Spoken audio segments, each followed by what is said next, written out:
Welcome to Classic Comedy of Old Time Radio. I'm your host, Ron Eckelbarger.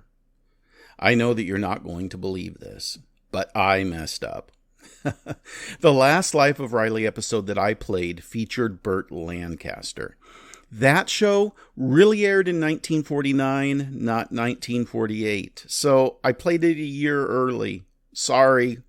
Today's episode of The Life of Riley is the real episode number 196, and it is entitled Peg Studies French. It originally aired on April 10th, 1948. It's new, it's amazing, it's Prell, P-R-E-L-L, Procter & Gamble's new Radiant Cream Shampoo in the handy tube.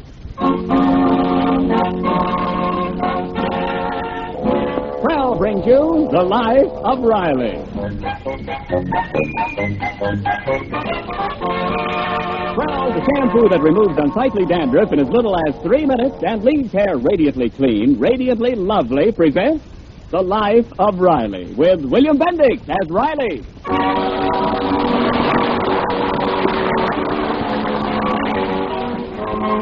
Special announcement. If you're looking for a punch in the nose, step up to Chester A. Riley and say to him, bonjour, monsieur. You'll get what you're looking for. It seems that Riley has developed a strong antipathy towards the French language in general, and a certain Monsieur André Lafayette in particular. It all began a few weeks ago when Riley made a startling discovery. Peg, come here, quick. What's the matter, Riley? Look at this letter. Why, it's in French. Yeah, I found it here on the desk. It's for Babs. Someone's writing to her in French. Oh, Riley, you have no right opening Babs's mail. I didn't open it. It was right here on the table, already open. Well, I don't care. You have no right reading other people's personal mail. Well, everybody's always reading my personal mail. You all know exactly how much I owe the gas company. Put that letter away. Peg, this is no time for etiquette.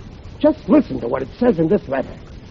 Ma chère Madame Oiselle Relay. What do you think of that? Merci pour vos jolies fleurs. Did you hear that? C'était très aimable à vous. Sincèrement votre André Lafayette. What nerve? I'll punch him in the nose. I'll tear him apart. I'll break him. Riley, do you know what this note says? No. But I don't like it. And when I get hold of this Lafayette... Oh, relax. This letter's perfectly harmless. Here, I'll translate it for you. Well, do you know enough French? Well, I think so. I studied it in school, and I worked on that French boat one summer as a waitress. Let's see. Ma chère mademoiselle. That's my dear miss. Merci. Wait a minute. You missed the word. Where? There. What does that mean? Relay. That's Riley. Oh. Thank you for your lovely flowers. It was very, charming of you. Sincèrement, votre mate, André Lafayette. Sincerely, André Lafayette. You see? Nothing to it. Why is Babs sending flowers to a strange Frenchman? He's her French teacher. It says so right here. Votre mate.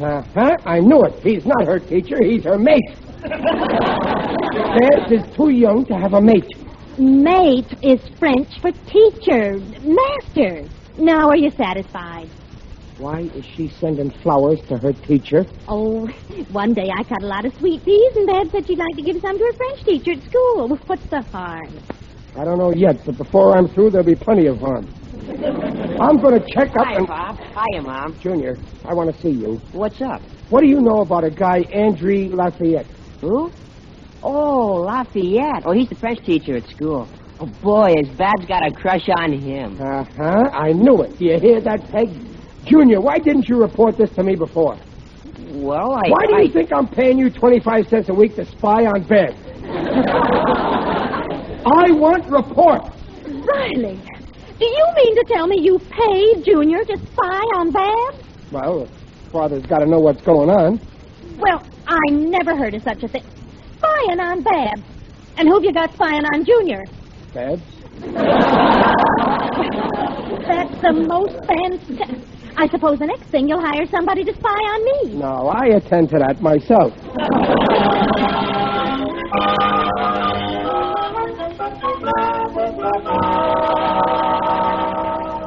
There's Babs now, Pop, across the street. I can see her through this window. Where? Let me see. Oh. Oh, well, I'm glad to see she's with some nice young fella, not with that old school teacher. Oh, Riley, get away from that window. Well, Pop, that is the teacher. That's Monsieur Lafayette. What? You mean that good-looking young fellow is... Yeah.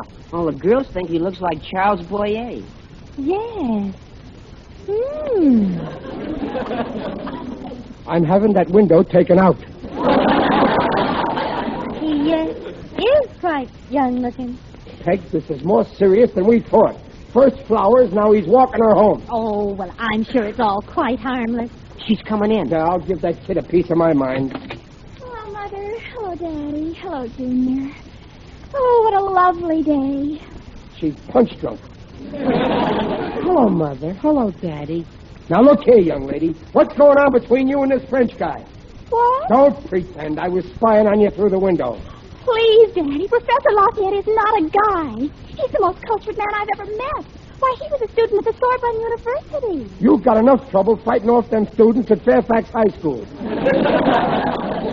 Babsy, dear, aren't you showing a little too much interest in Mr. Lafayette? I assure you, Mother, my interest in Professor Lafayette is purely platonic.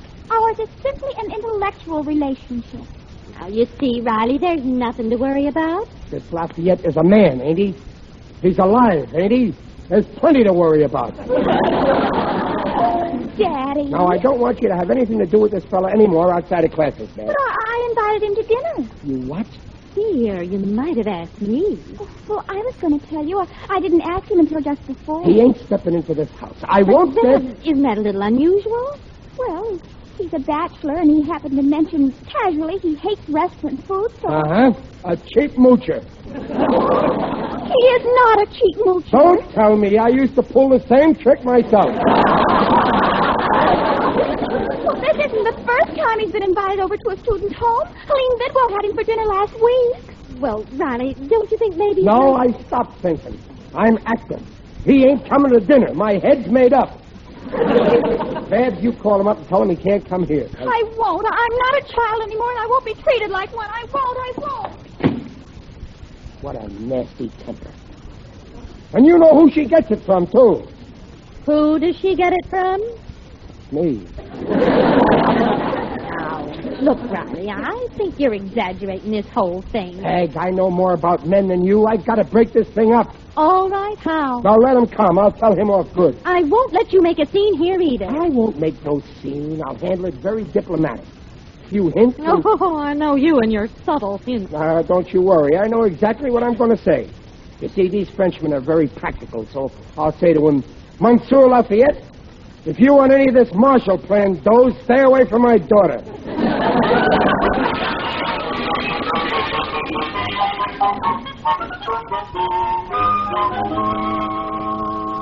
Now, I got it all figured out, Peg. I'll wait for the right opening, and then I'll say, by the way, Professor, don't you agree that there can't be real love when there's a big difference in ages? And then you say... Oh, this is crazy. Babs isn't in love with the professor. I ain't taking no chances. So remember, whatever I say, you agree. I'll say... All right, I'll agree with you. Oh, there he is. Mother, he's here. Daddy, put on your coat. Mother, is my hair all right? Fine. Is my hair all right? Is my hair all right? Is my girdle straight? Who do you think's coming, Leo DeRocher? Daddy, not so loud. Let him in already. Oh, good evening, Monsieur Lafayette. Ah, bonsoir, Mademoiselle Riley. Enchanté de vous voir. Hey, look, he's kissing Babs' hand. That's a French custom. Look, Monsieur Lafayette, I don't believe you know my... Oh, don't tell me. It could only be your sister. The image of you. Sister? Oh, no. I'm Babs' mother. Oh, mais no. Why, such a young and charming mother. Enchanté, madame. Monsieur. Babs, he's kissing your mother's hand. Daddy, please. This is my father. How do you do, monsieur? I'm fine, and no kissing the hand. Oh, yes, I see. Yes. Oh, you have a most charming little house here. Oh, these California bungalows are so cozy. I love them. Speaking of love, Professor, don't you think two Riley, people... dinner is served.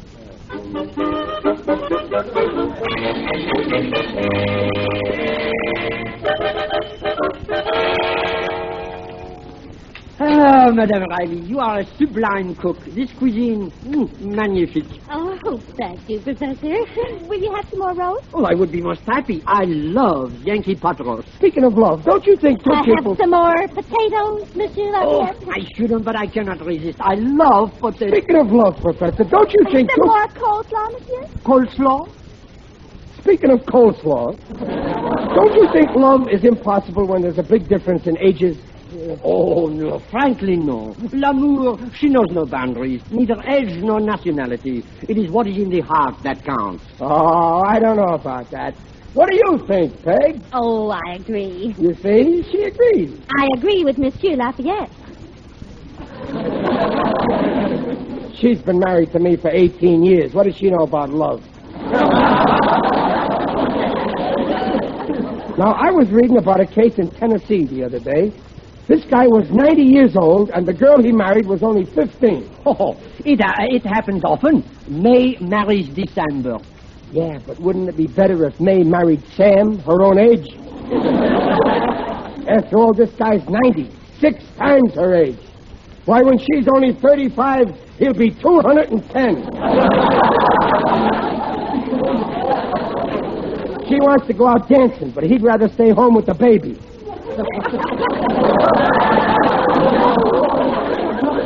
So what happened? One fine day, she elopes with a kid half his age. Oh, Daddy, a man 210. It's impossible. Not in Tennessee. But you get what I'm driving at, Professor. Oh, but of course, oui. Oh, fine. Oh, Madame Riley, as we say in French, votre cuisine est très, très superbe. Oh, merci beaucoup. Ah, vous parlez français. Oh, un peu. J'ai étudié à l'école. Peg, vous parlez très bien. J'ai travaillé sur un navire français dans mes vacances quand je suis une jeune fille. Peg. Oh, Madame Riley, she speaks French quite well. Oh, well, a little, but I've forgotten most of it. You should take lessons. In a few months, you could speak fluently. Peg. Lessons? At my age? Oh, but you are still young. If I did not know you were the mother of 2 children, I would take you for some charming young schoolgirl. Oh, Monsieur Lafayette. I'll go on with you. Yeah, go on with you. It's getting late. Mother, Monsieur Lafayette tutors privately. Maybe he could give you lessons. Well, I could find time for just one more pupil. Oh, could you? I'd love to We take can't afford it. I'm the only one in the family that's working. Oh, that's right. We really can't afford Oh, that is a pity. Yeah, ain't it? But you have been so hospitable. I could easily reduce my fee. Oh, we wouldn't think of it, Professor. After all, we can't expect you to give Peg these valuable lessons just for free eats, could we, Peg? Eh? Oh, of course not. But why not? Every night I eat in a cafe. It costs me $2, and I charge for lessons $2. So I come here twice a week, give a lesson, and eat an excellent dinner. Voila! Just a Oh, minute. that's a wonderful idea, Mother. Just a minute. Oh, yes, I think it's a perfect arrangement. As long as Monsieur Lafayette doesn't mind. Why should I mind? Just a minute. We're going too fast. Oh, what's the matter, Daddy? Don't you get it? I get it. I'm getting it good. And I don't like it. Now, dear, only the other day you said a wife should have other interests besides housework. Yeah, but... It's all settled. You'll come for dinner tomorrow, Monsieur Lafayette. Okay, Monsieur Riley? Okay, Monsieur. But when you're giving my young and charming wife those lessons, just remember one thing. Lafayette, I am here.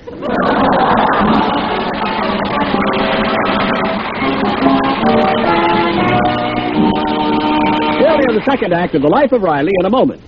Well, Ken, everyone's spreading the good news about Prell, Procter & Gamble's Radiant Cream Shampoo in the handy tube. Yes, Prell's making shampoo news in 2 ways. First, Prell spells glamour for dull, drab hair, because Prell leaves hair more radiant than any soap shampoo. It can't leave a dulling soap film. Prell brings out those gleaming natural highlights, Leaves your hair soft, smooth, easy to manage. Second, Prel removes unsightly dandruff quickly in as little as 3 minutes. Doctors' examinations proved it. And that Prel tube's wonderful, too. No bottles to break, no waste or spill. It's easy to use. Prel's economical, too. You use less, get more lather. So try the new Radiant Cream Shampoo. Ask for... P-R-E-L-L shampoo. Leaves hair radiant, gleaming bright. Not a bit of dandruff is in sight. Comes in a tube, handy too. P-R-E-L-L shampoo. Buy Prel Shampoo. And now back to the life of Riley with William Bendix as Riley. For 3 weeks now, Monsieur Lafayette, the handsome young French teacher, has been giving Mrs. Riley French lessons.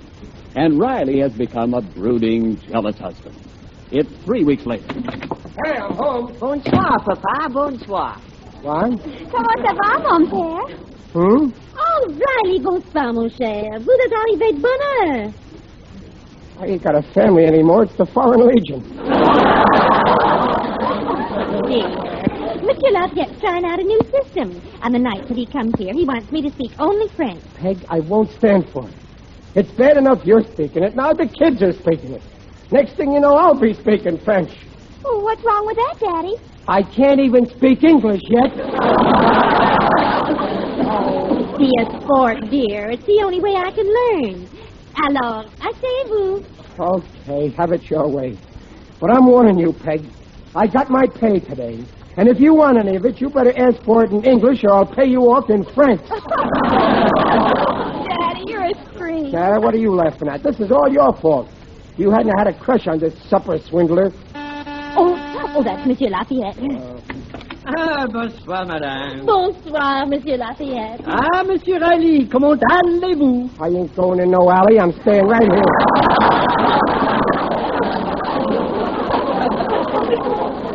Let's eat. Bon. Bones for you. Meat for me. Well,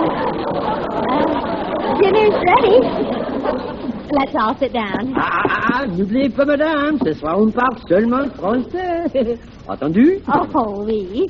Don't include me in that we. Alors, dites-moi, madame, qu'est-ce que c'est que vous avez fait aujourd'hui? Aujourd'hui, je me suis levée de bonne heure. Please pass the pepper. Et après, je suis allée au bon marché. Et vous avez acheté quelque chose? Please, pass the pepper. J'ai acheté des légumes, de bœuf, des pommes de terre, de salade. Please, pass the pepper.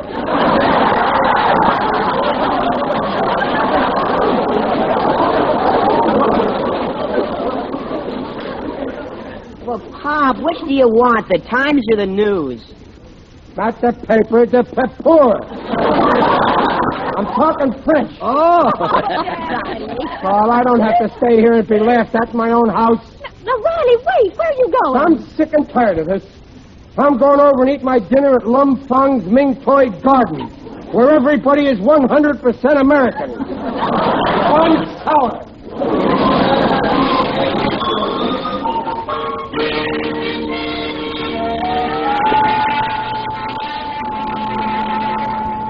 Oh, what a mess. That Monsieur Lafayette. I wish I knew some way I could ship him back to France. I know a very cheap way, believe me. Who's that? It is I, Digby Odell, the friendly undertaker. Greetings, Riley. You're looking fine. Very natural. Oh, I got trouble, Digger. Digger, do you speak French? No, but I'm quite fluent in Latin and Greek. I prefer the dead languages. What's plaguing you, dear chap? Well, there's this French guy giving Peg lessons. He comes to my house twice a week. I can't stand Frenchmen. Riley, you must be tolerant of all nationalities. Now take me. Frenchman, Italian, Swedes, American. I make no distinction. I put everybody on the same level. Well, I think Peg's getting a crush on him. These foreigners, you know, they got away with women. I know what you mean. Once my wife had a crush on a crafty young Arab, Ali Ben Massa. But I ended the matter. Yeah? What happened? Massa's in the cold, cold ground.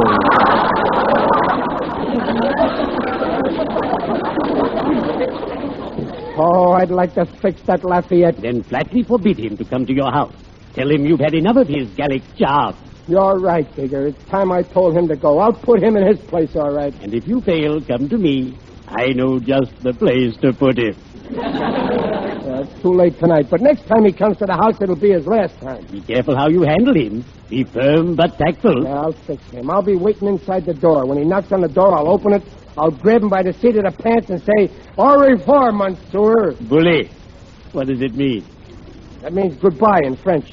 Oh, I can save you a lot of trouble. When he comes to the door, why not confront him and say, Digger Odell. Digger Odell? Goodbye in any language. Oh, I dug that one up.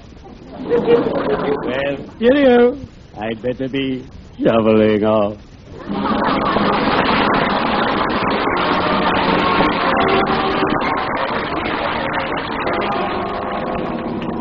Where do these Rileys live, Andre? Oh, just a few blocks from here. Oh, look at that stupid driver coming down. You look out. Hey, look where you're going. What's the matter? You blind, you big jerk? Hey, did you see that, George? Watch yourself, Andre. Some of your pupils live around here. Wouldn't sound so hot, Monsieur Andre Lafayette, talking with a Brooklyn accent. I can't help it. Whenever I get excited, I forget myself. I start talking in the mother tongue. Pure Greenfern. It's amazing. You're a Ph.D., a graduate of NYU and the Sorbonne in Paris, and you still talk like a mutt. Well, when you lived in Brooklyn most of your life like I done, your mother and your father and your brothers all talk like this. It gets in your blood. You never get rid of it. Well, how'd you pick up this phony French accent? I had to make a buck. Oh, what I went through. I'd walk in for an interview with a school board and I'd say, how do you do, gentlemen? I understand there's an opening for a French professor. I believe I'm qualified to do the work. I couldn't get a teaching job nowhere. They wouldn't even listen to me. Well, Natch. So then I get this idea. I went to see a Charles Fourier picture one night, and I come out talking like this with a French accent. So Andy Lafferty from Brooklyn became André Lafayette de Paris. Ah, voila, there is the house.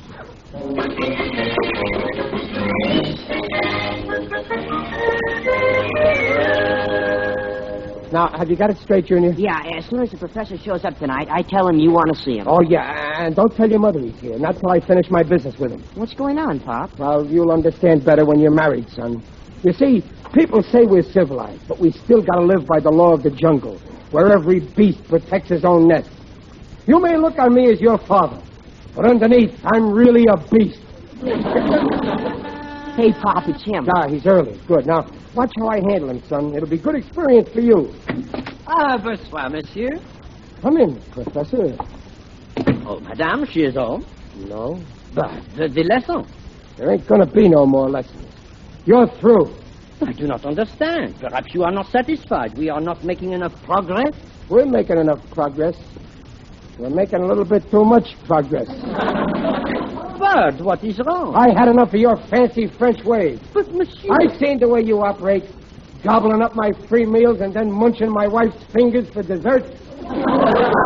Oh, but that is merely a continental custom. In Paris... Don't tell me about Paris. I know all about Paris. I had friends in the army there. I was overage, but the things they wrote me, I almost enlisted myself.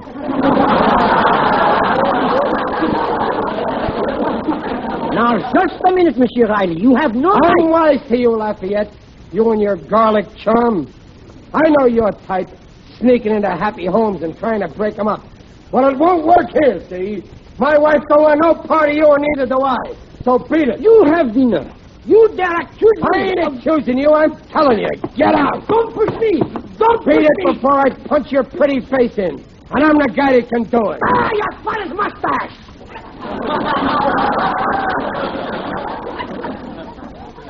Junior, whose side are you on? Who said that? Somebody said... You said it. You said your father's mustache. You speak perfect English. No. I was just speaking an American idiom. I may be an American idiot, but I know Brooklyn. Okay, you win, Mac. But please, this is confidential. You see, I wasn't born in France. I just studied there. I'm from Brooklyn. My real name is Andy Lafferty. Andy?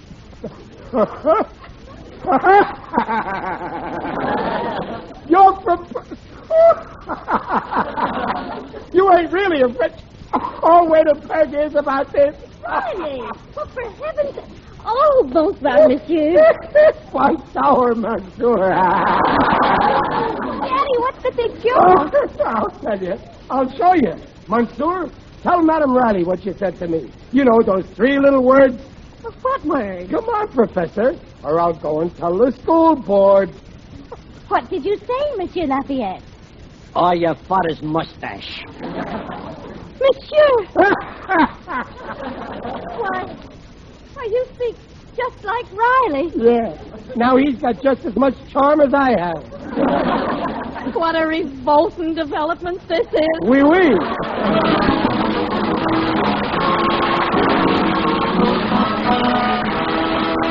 Riley's will be back in just a moment.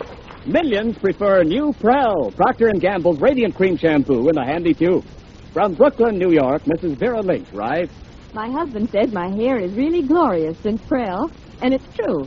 Now my hair is soft as silk, bright with radiance. I'm really thrilled with Prel's results. and you'll thrill to Prell, too, once you see how radiant Prell leaves your hair, how quickly it removes unsightly dandruff. Buy it. Try it. You'll sing about P-R-E-L-L, Prell shampoo. Leaves hair radiant, gleaming bright. Not a bit of dandruff is in sight. Comes in a tube, handy too. P-R-E-L-L, Prell shampoo.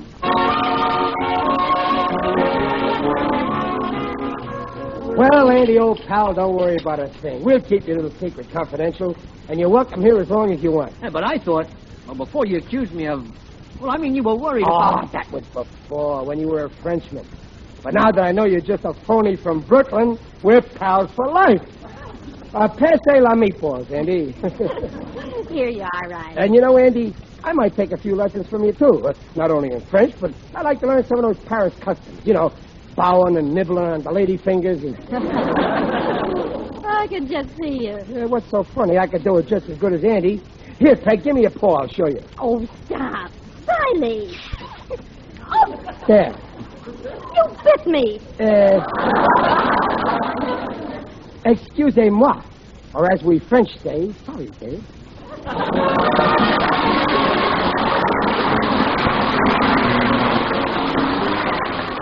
Procter & Gamble invites you to join us again next week to hear The Life of Riley with William Bendix as Riley. The script is by Reuben Schiff and Alan Lipscott. Mrs. Riley is Paula Winslow. Digger Odell is John Brown. The Life of Riley is produced by Irving Brecker. And remember, for radiantly clean, lovely hair, get the shampoo in the tube. P-R-E-L-L. Prell Shampoo.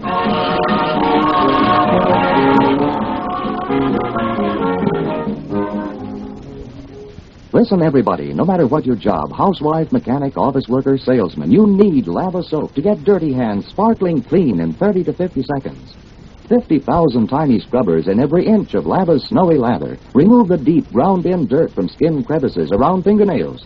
Get the grime and grease ordinary wash-ups miss. And Lava is wonderful for cleaning children's grubby, grimy knees and elbows. Amazingly gentle, too. And say, here's a sensational offer. Lava will send you 12 large-size gladiolus bulbs, guaranteed to bloom this year or your money back. All you do is this. Simply mail 25 cents in coin and 1 Lava Soap box front with your name and address to Lava Soap, Cincinnati 1, Ohio. Still easier, your dealer has convenient order blanks. This offer, good everywhere in the United States except Montana, is made for a limited time only. So hurry, send now. The address, Lava Soap, Cincinnati 1, Ohio. This is Ken Niles. Listen again next week when Prell brings you The Life of Riley. Good night.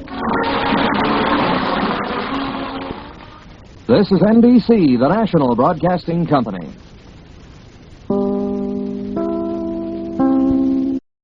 Please send your questions and comments to host@classiccomedyotr.com. Come back next Friday for the next episode of The Life of Riley and check in on Monday for the next installment of The Aldrich Family. Until next time. In the words of Francis Picabia, our heads are round, so thought can change direction.